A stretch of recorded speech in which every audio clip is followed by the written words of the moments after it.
Your name came up in one of our cases, an assault on a woman by the name of Margaret Eby. Almost 16 years. At some point, were you ever looking over your shoulder? Wondering when we were going to come? When we left the room a couple different times, he started rubbing his fingers on his pants. He really was rubbing his fingerprints hard on his pants. I'm not sure, but I think he thought that he could rub his prints off.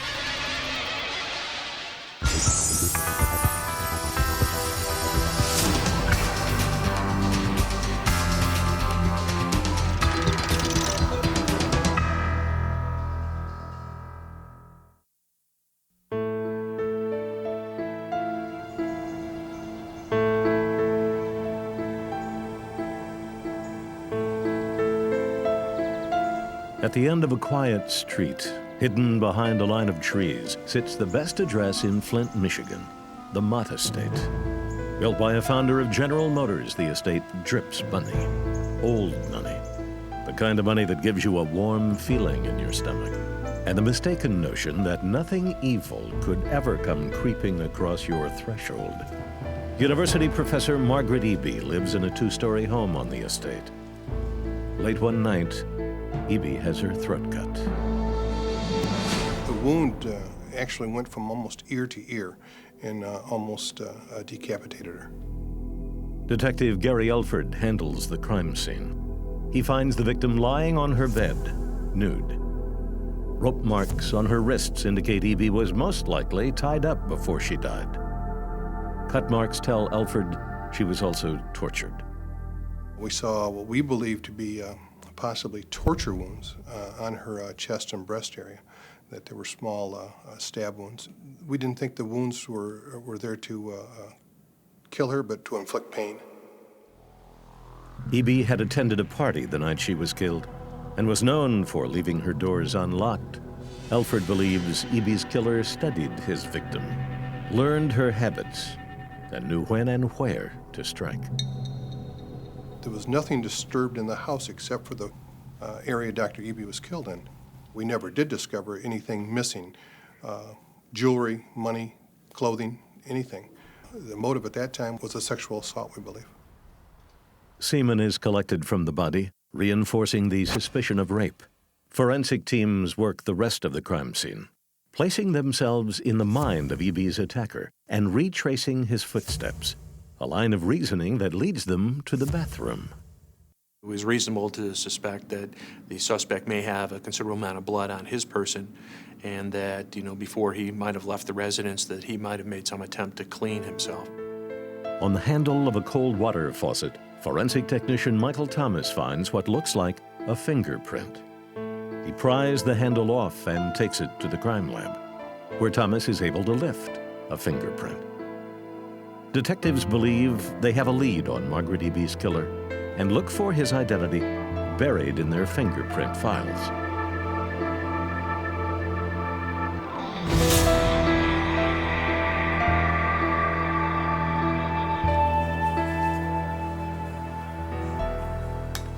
In 1986, fingerprint searches are done the old-fashioned way, with a suspect card and magnifying glass, counting ridges and whorls by hand. Within just a few years, computers would, in the space of 15 minutes, allow detectives to run a print against millions of suspects. Until that day, however, an expert working a full 8 hours in Flint might get through 10 fingerprint cards. That reality forces detectives to limit their search. They start with the victim's family and friends. In the case of Margaret Eby, that list is a long one. Our list was huge of just friends and acquaintances to have to interview during the investigation. And it is not just centered in Flint and Genesee County. It went down to Ann Arbor and Detroit and out of state. An accomplished scholar and gifted musician, Margaret Eby's life was enriched by literally hundreds of friends, colleagues, and former students scattered across the country. One by one, they are tracked down, told of the professor's death, and inked for fingerprinting. None of them, however, match the mysterious print. And the investigation begins to flag. In 1986, Flint is a tough place for a homicide detective. Employment levels are down and anger and despair up. Crack cocaine is just hitting the streets, turning them into a war zone, and the bodies are piling up. I hate to say we worked on an assembly line at one time, but back in those early days, yes, we did. Called out 4 and 5 nights a week, plus going to court, attending autopsies, going to scene investigations. Fresh murders with better odds of being cleared occupy most of Gary Elford's days, and Margaret Eby's case file slowly gets buried. Eventually, the evidence is boxed up and sent off to storage. The case goes cold and is written off by all, save one, Margaret's son, Mark. There was no question in my mind that he was not going to get away with this. I think the scriptures are very, very clear that God has a special place in his heart for widows and orphans. And my mother was a widow, and he prayed upon her specifically. So don't think that I ever thought for a moment that he was going to get away with it. Mark Eby's perseverance is touching, but seems in vain until 1991, when a Northwest Airlines flight attendant checks into a Detroit hotel room and never checks out.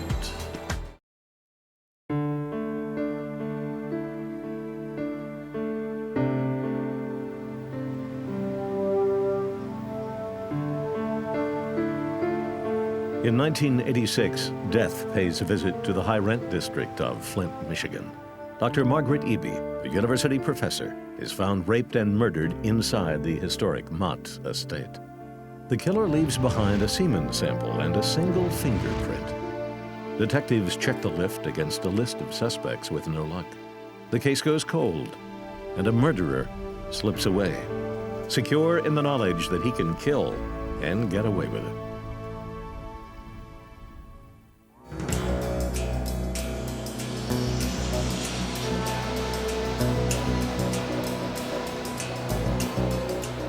Detroit Metropolitan Airport is the 6th busiest in the U.S. and a hub for Northwest Airlines. On February 17, 1991, a Northwest flight attendant named Nancy Ludwig walks off a flight from Las Vegas. Scheduled to overnight in Detroit, she catches a shuttle bus to the airport Hilton. On the bus with her is a co-worker and a third passenger, a man who stares intently at Ludwig during the drive to the Hilton. At the hotel, Ludwig and the other flight attendant step off and forget about the stranger. Ludwig checks in, says goodnight to her colleague, and wheels her burgundy bag down the hall to room 354.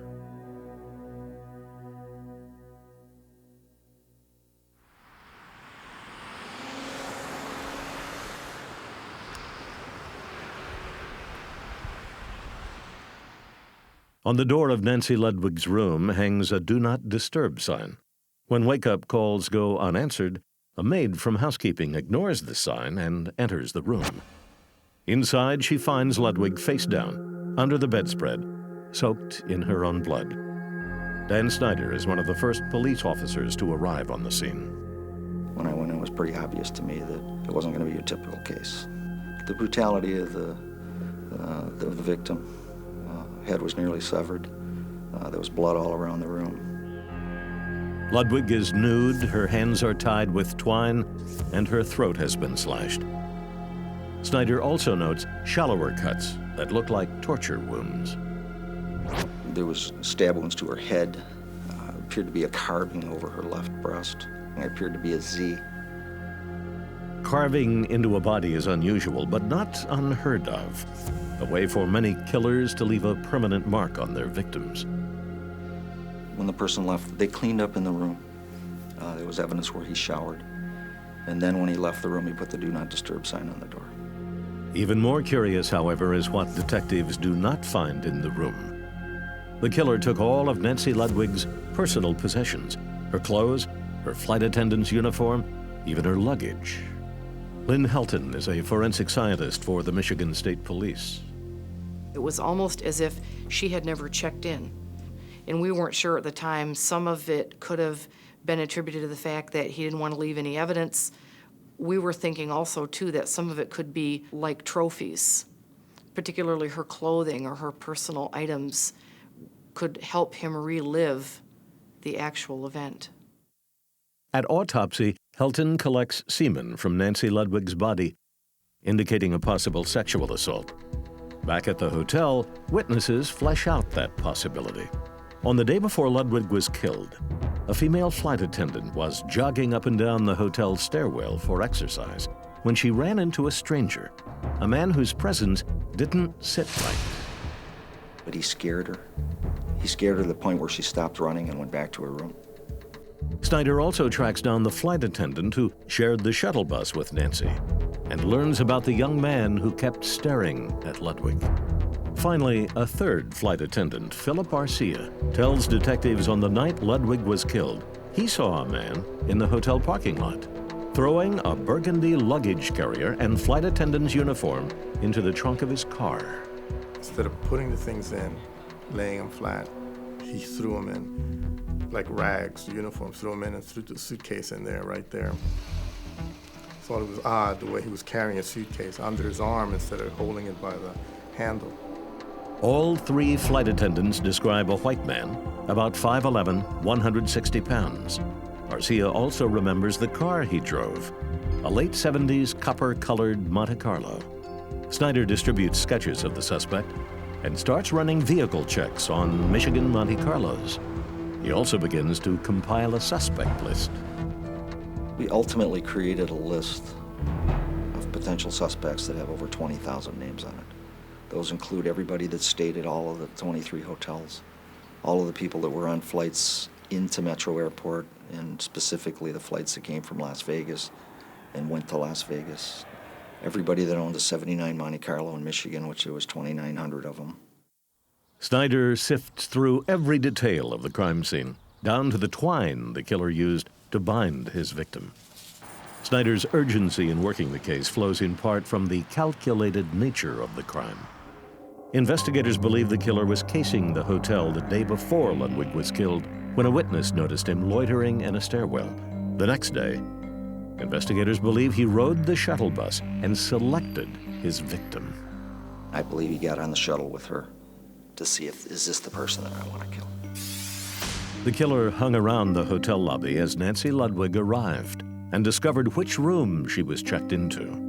Then Snyder believes the killer jumped ahead of his victim and hid in a stairwell next to her room. As Ludwig opened the door to room 354, the killer came up behind her and forced his way in. We believe she was attacked as soon as she entered the room. Flight attendants in their training are taught to open the door, put their luggage by the door, and then check out the room to make sure no one's in there. And we heard there was another person across the hall who heard a scream about the time she would have entered the room. So we believe the person who killed her as she entered the room. A man who plans his murder and stalks his victims is a man who has probably killed before and most likely will kill again. Dan Snyder gets confirmation of that fact in the form of a phone call about a murder in Flint, Michigan.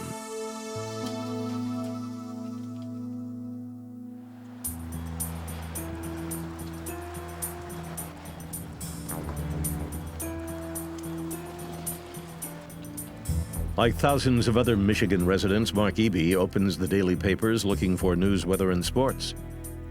For 5 years, Eby, however, has had a second reason to scan the papers. He's looking for small bits of murder, a fact pattern that fits with the way his mother Margaret was killed 5 years prior. On February 20th, Mark reads a 10-paragraph story about the Ludwig murder and believes he has finally made his connection.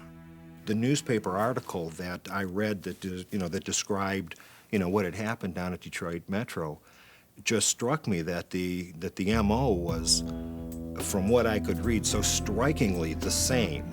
And and I guess intuition probably plays a little role in that as well. That you would say, well, somebody needs to look at these.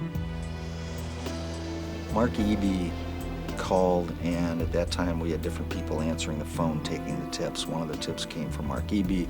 My mother was killed in Flint in '85. I think it's a similar case. Eby's tip, one of hundreds received regarding the Ludwig killing, is considered by investigators. Ultimately, however, it is dismissed. I'm not making excuses, but we had lots of those tips, from several from Georgia, and there were other states where there were similar crimes that had occurred, and we wanted to know about those cases. It was like, why don't they listen to me? Well, they did listen. They compared notes. They decided against it. You know, I mean, that was their call. But was it the right call? Or has Mark Eby discovered a link between two crimes, 5 years apart, that points to a serial killer at work?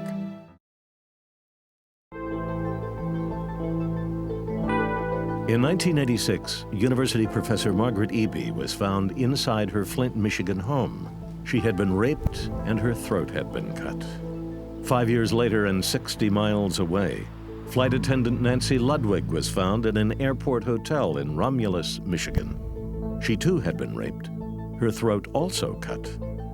Margaret Eby's son, Mark, believed the two cases to be related. Investigators at the time disagreed and worked the cases separately. In time, each went cold and stayed that way for more than a decade.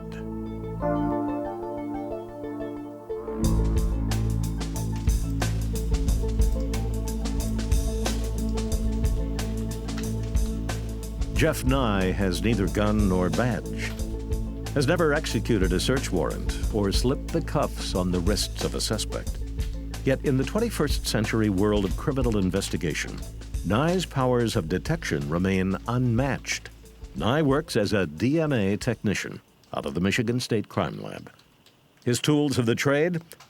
A computer database called the Combined DNA Index System, or CODIS. CODIS is a set of databases where we can enter the profile in to the database and check it against other unsolved cases, as well as what we call convicted offender samples. In August of 2001, Nye pulls the Margaret Eby evidence out of cold storage. Semen samples recovered from the victim's body are processed. A DNA profile is extracted and entered into CODIS. Within a few minutes, Jeff Nye has a match. We were really excited. It was one of the first what we call a cold hit being something that's totally unexpected.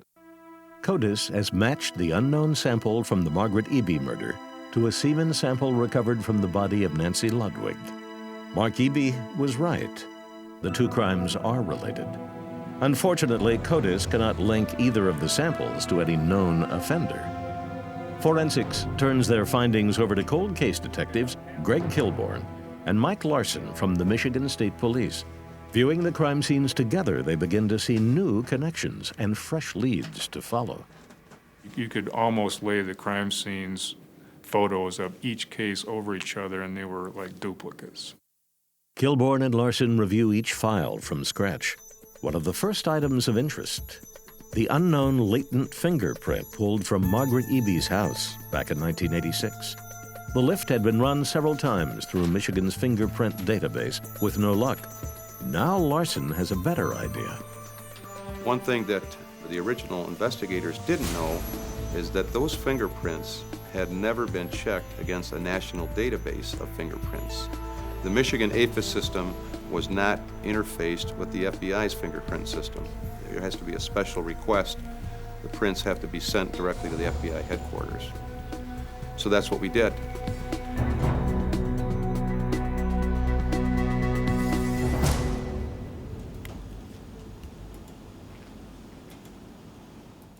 Galvin Smith is a fingerprint analyst for the Michigan State Crime Lab. On August 4th, 2001, he sends a set of unknown latent fingerprints pulled from the Eby crime scene to Washington and the FBI Crime Lab. On September 11th, the world forever changes, and Michigan's request for fingerprints gets pushed down the FBI's priority list. 5 months later, an answer from Washington is forthcoming. The FBI has matched the Eby lift to the fingerprints of a Florida convict named Jeffrey Wayne Gorton. I was elated. I was actually shocked that this case had been dormant for so many years, and after all these years, we come up with a suspect. Gorton's name has never come up as a suspect in either the Eby or Ludwig murder. Detectives, however, quickly discover strong circumstantial links to both killings. Gorton lived in Michigan at the time of both murders. He owns a copper-colored Monte Carlo, similar to the one spotted at the airport hotel on the night Nancy Ludwig was killed. Finally, Gorton has an intriguing past. In 1981, he joined the Navy, moved to Florida, and lived in a trailer park off base. One day, neighbors caught Gorton breaking into their trailers and stealing women's underwear. But before long, Jeffrey Gorton's panty raids morphed into violent attacks. He had been arrested and convicted of assaulting women, knocking women to the ground, and literally taking their undergarments off them. At least one victim feared for her life. She told police that Gorton dragged her through a parking lot, and she thought he was going to kill her. Gorton served 2 years in prison for assault. He got out on Christmas Eve, 1985, and hopped on an airplane headed to Flint. We knew that this was a prime suspect for this type of activity, and he certainly started to fit all the criteria that we had expected. DNA has connected two otherwise unrelated cases. Now fingerprint technology has provided cold case detectives with the name of a suspect. There is, however, one link yet to be made in the evidentiary chain. If Jeff Gorton's DNA matches the genetic profile extracted from semen found at each of the crime scenes, the case is made. If not, detectives are back to square one.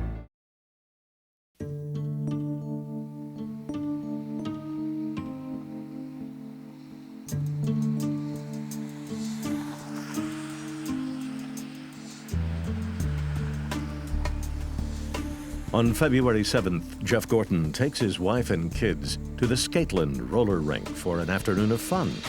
Shadowing Gorton's every move, two cops, undercover.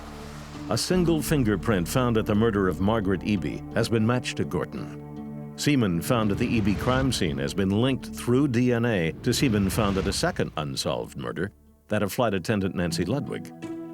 Connecting the forensic dots, cold case detectives now need a sample of Jeff Gorton's DNA. If it matches the unknown sample found at both crime scenes, the case for murder is complete. At around 7 p.m., the Gorton family takes a break from the roller rink. They order pizza and sodas. Jeff Gorton takes a sip of his drink and then throws his cup into the trash. As the suspect walks away, detectives move in, bag the cup, and send it to the lab for a rush DNA analysis.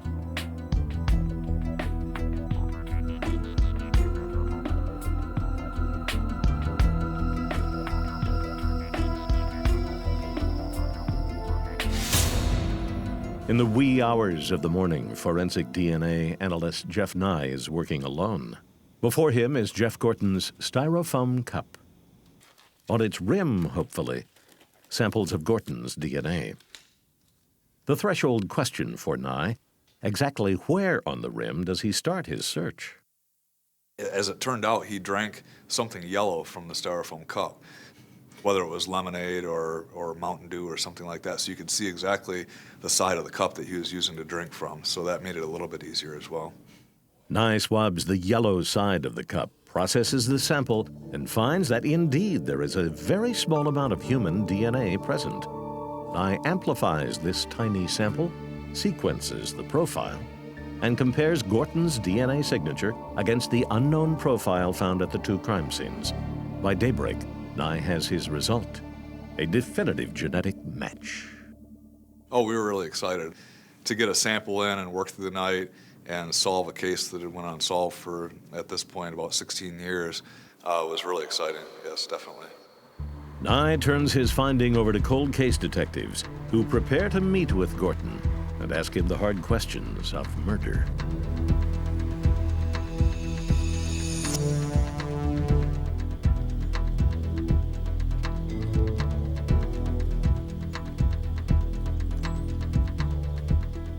During the long Michigan winter, there's not much work for a lawn sprinkler installer.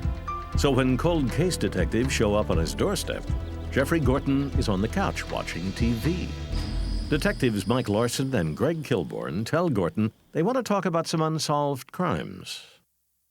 It was obvious that he wanted to know what we knew, and I think that's part of the reason that he agreed to accompany us. back to the post for an interview. Your name came up in one of our cases, specifically an assault on a woman by the name of Margaret Eby. Detectives know Gorton was working at the Mott estate just days before the murder. As Margaret Eby lived on the estate, Gorton has a possible reason for his print being inside her house. Detectives hope to preclude such a claim with some precise questioning. He was asked directly if he'd ever been into Margaret Eby's gatehouse, and he denied ever being inside. No recollection of a house down here? Not saying that there isn't, I might have seen it, just, put it in my... Is there any chance that you could have went into that house at one time? No. He could have said, yes, I was in the gatehouse. I went in for a drink of water. It was hot one afternoon, and the professor let me in to get a drink of water. I had to use the bathroom, and I went upstairs and used the bathroom. Well, let me ask you this. When you're out doing your job, obviously you're outdoors all the time, and at some point nature calls. Does there ever come a point in time where you have to knock on somebody's door and say, hey, can I use a bathroom, or... Usually we just go in the trucks or go find a tree or something. Was Gorton inside Margaret Eby's house or not? The suspect is unsure of the case against him and thus in the dark as to how he should respond. Detectives take a break and let Gorton sweat a bit. A concealed camera catches Gorton fidgeting nervously, scanning the ceiling, perhaps hoping some answers might be found there, and furiously rubbing his fingers. In one of the cases that he had been arrested on in Florida, they had made him on a fingerprint. So I think that had something to do with him cleaning those two crime scenes up the way he did, and why he was rubbing his fingerprints on his pants while we left the room. I'm not sure, but I think he was thought that he could rub his prints off. When the detectives come back, they ask Gorton about the airport Hilton in Romulus, the hotel where Nancy Ludwig was raped and killed. Ever been in the Romulus Hilton? Hilton? I don't think so. 10 minutes later, Detective Larson shifts back to the Eby case and asks Gorton to read the report on the fingerprint match. 2 latent fingerprints of value appear in Q1 and Q2, 2 negatives. 1 latent fingerprint of value appears on Q3. 1 latent fingerprint appearing, source not indicated, has been identified as evidently me. That's your name. Mm-hmm. The problem with the underwear in the women's clothing, at some point, it mushroomed. It went to something a little bit bigger, and ultimately resulted in the assault on Margaret Eby. I don't think so. I absolutely know. Okay. I absolutely, positively know. Do you know where that fingerprint came from? No. It came from the bathroom, the upstairs bedroom, where Margaret Eby was found. Mm-hmm. The house that you said that you'd never been in. So right now, Jeff, there's no question that you're the person that's responsible. The question that needs to be answered is why, and what can we do to help you? Well, there is no why, because I didn't do it, so... Well, unfortunately, you did. Okay. Larson has made a tactical move, laying out the strength of his case for the suspect, hoping in vain to overwhelm and gather a confession. Almost 16 years. At some point, were you ever looking over your shoulder, wondering when we were going to come? I don't know what you're talking about. Like I said, I want to talk to my lawyer. A lawyer. Okay.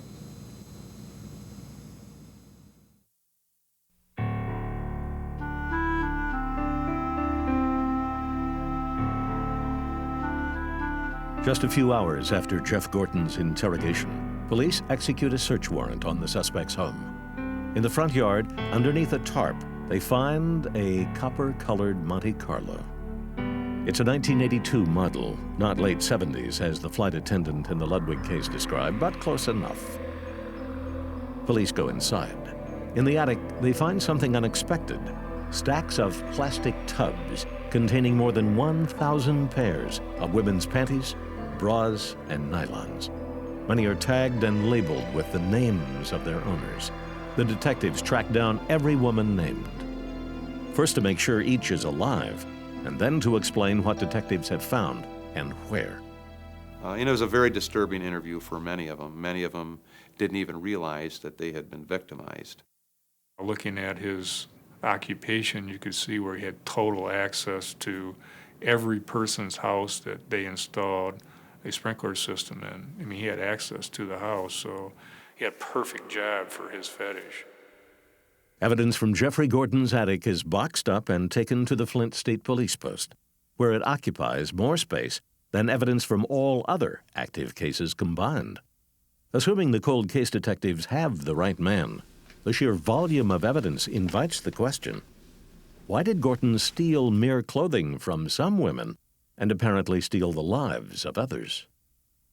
To make that leap from that panty thief type of guy to a serial murderer that's a huge leap, and we still don't know what caused that. The person who can best answer that question is not talking to police and prepares for his trial on 2 counts of murder in the first degree.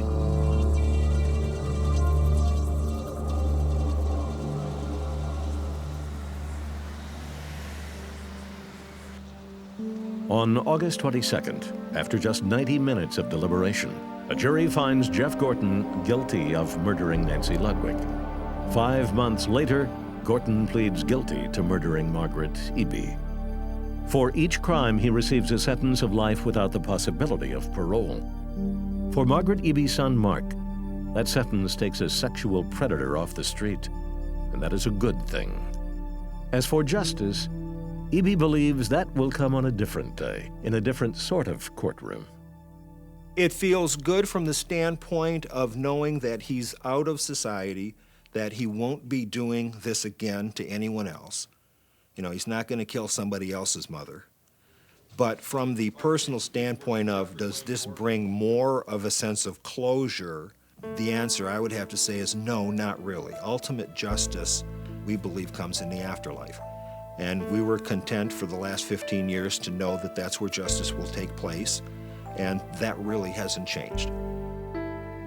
Cold case detectives believe there is a good chance that Jeff Gorton has killed more than twice. As of the date this show went to air, Gorton has refused to talk to investigators. For their part, the men and women who put Gorton behind bars are willing to wait, hoping the weight of 2 life sentences might bring Gorton back to the interrogation room, ready to talk.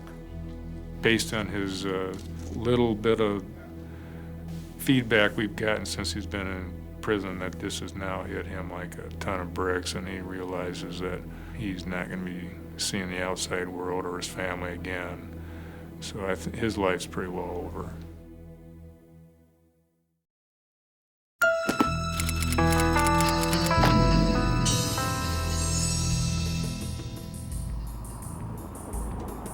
We had good times together. We really did.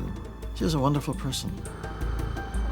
Went back and I lifted the covers. This is hard for me to talk about. She had blood on her teeth. I remember that. But I remember the first things I remember saying it out loud. I said, "My God, they've murdered you."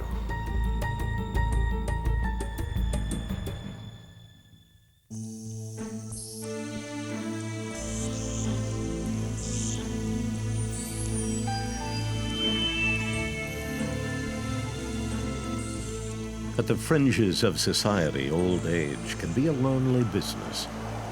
Beatrice Bellis is 87. Deaf and mute, she lives alone in a small apartment for seniors. Beatrice's lifeline to the world is her best friend, who also happens to be her brother, a 68-year-old man we'll call Roy. We had good times together. We really did. And she'd get lonely for me. I'd come over. She used to spend a whole week since I've seen her. I would try to sneak. When I had this, still had like a business, I'd sneak over in the middle of the day and try to see her for a few minutes. And she was a wonderful person. On Sunday, June 27th, Roy arrives around 11 a.m. for his weekly visit. When he gets there, Roy finds the front door ajar and walks inside. I thought maybe she'd had a heart attack because her feet were draped over the edge of the bed. I went back and I lifted the covers. This is hard for me to talk about. She had blood on her teeth. I remember that. And I remember the first things I remember saying it out loud, I said, "My God, they've murdered you." Roy finds his way to a neighbor's apartment and calls police. Dennis Fitzgerald is a sergeant with Port Hueneme. Margaret Schaefer, a forensic scientist. Both have worked a lot of crime scenes. What they see that day, however, stays with them. This was one of the most brutal homicides I'd ever come across. Given the age and the frailty of the victim and what was done to her, it was especially brutal. This woman was elderly, she was frail, she was deaf, she was mute. There was absolutely no reason to brutalize her like this. I know that I will never forget the look on her face that when I saw her lying there, it struck me that this poor woman died a horrible death, and the things that she probably was thinking and feeling were unimaginable. I want to solve it. I want to see justice done for Beatrice. I want to see whoever did it get punished for what they did, and hopefully eliminate him doing it again to anybody else. Beatrice Bellis was attacked as she slept. Her nightgown pulled up over her face. 32 stab wounds delivered to her upper chest and face. Lying on the floor at the foot of the bed are 2 butcher knives, murder weapons taken from the victim's own kitchen. Tony Paradis is part of the team working the scene. The knives that we found in the bedroom that had obviously been used on her did match other knives from her set in the kitchen. So we knew that the suspect didn't bring a weapon with him. He just used weapons of opportunity. There was a third knife found at the scene that we know was used to kill her. It appeared to be about a 10-inch butcher knife. That's about all I can say about that. The position of the body indicates rape as a likely motive for the attack. And although no semen is recovered at the crime scene, 5 pubic hairs are discovered. 2 near the victim and 3 in an adjacent bathroom where the assailant most likely went to clean up after the attack. Schaefer examines the hairs through a microscope and determines they belong to a dark-haired male, Caucasian or Hispanic, but can offer little else. They were not similar to the victim's pubic hair. They were foreign, and they all appeared as though they could have come from the same individual. In 1993, DNA is just coming into use as a forensic tool. Little work has been done with hair samples, and the chances of extracting a profile seem slim. We knew that the technology was going to continue to grow, and we had a feeling that if we saved the hair and preserved it, that in years to come, we would be able to extract it and get a lot more information than was available to us back in 1993. So that was the decision that we made. The roots of the hair are sealed up and put into a deep freeze. And the investigation into the Beatrice Bellis murder goes cold, waiting for the day when science catches up to a killer.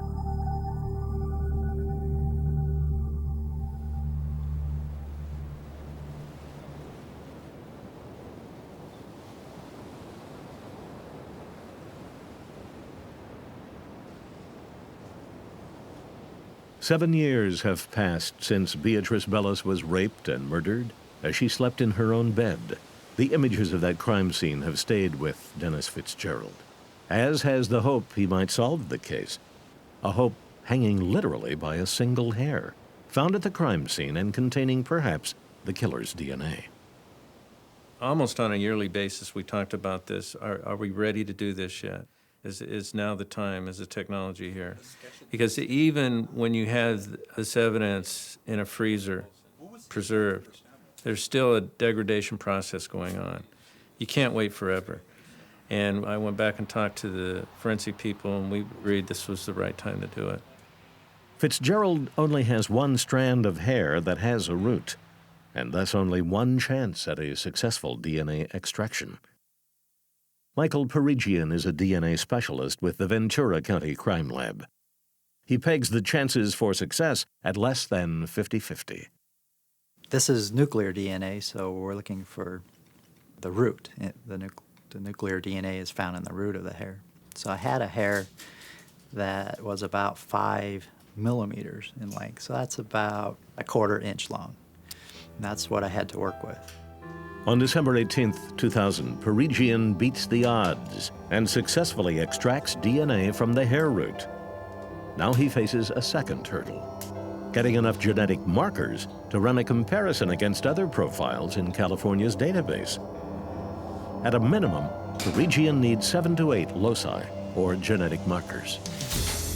They got 9 locations, 9 loci, markers that they were able to get a profile off of. And that's a pretty strong indication of an individual. The profile is run through CODIS, the DNA databank of offenders, but comes up empty. That failure, however, is just the beginning of the forensic hunt for Bellis's killer. A new law in California requires that inmates with felony convictions submit blood samples to the databank. That, coupled with the development of regional and national DNA databanks, promises to increase the number of profiles available for comparisons by millions almost overnight. Dennis Fitzgerald is nothing if not patient, running his profile through CODIS every week, waiting for the day he gets a hit. I'm confident this case will be solved. I hope before I retire it'll be resolved. And through CODIS, through the system, and through the legwork that we're doing, I believe it will be solved. I think sooner or later there will be some evidence collected from another case, possibly, that belongs to this individual. I do believe that as the databases grow, that he will eventually be included. And I know that the investigators, especially Investigator Fitzgerald, is going to see this through. Along with DNA, cold case detectives bring one more weapon to bear on the hunt for Beatrice Bellis's killer, and that is the American public. Publicity of the crime may stir some memories and lead to the break investigators are hoping for. All it takes is one person to talk. I think that there's someone out there. In just about every homicide case that I've ever had a hand in, that I've dealt with investigating, it has always turned out that they had a friend or a relative or someone who knew what they had done but hadn't come forward. I hope this program can do something like that. I really do, and I appreciate your efforts. I was skeptical at first because, well, no, I'm not. I think that just gives me another ray of hope. Maybe something is there.